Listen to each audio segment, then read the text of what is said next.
चाकूर येथे बस व मोटरसायकलचा अपघात, दोघे जखमी। चाकूर ते लातूर रोड अंतर्गत रस्त्याचे काम मागील अनेक महिन्यापासून सुरू आहे। काम संतगतीने सुरू असल्याने अपघाताला निमंत्रण द्यावे लागत आहे।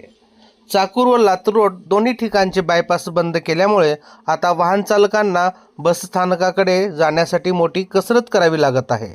साई नंदनवनम BSF रोडच्या बोगद्यातून येणाऱ्या लातूर नांदेड बस क्रमांक MH06 BW 8628 व हाळी खुर्दकडून येणारी मोटरसायकल क्रमांक MH24 BC 1645 चा अपघात झाला।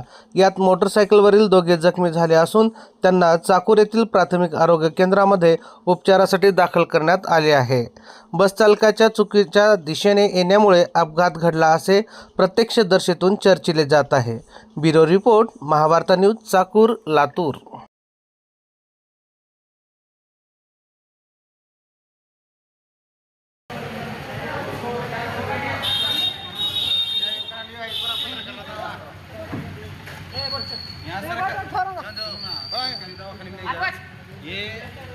सरकार दवाखाने में जाओ पहले चल बच्चे विचार चल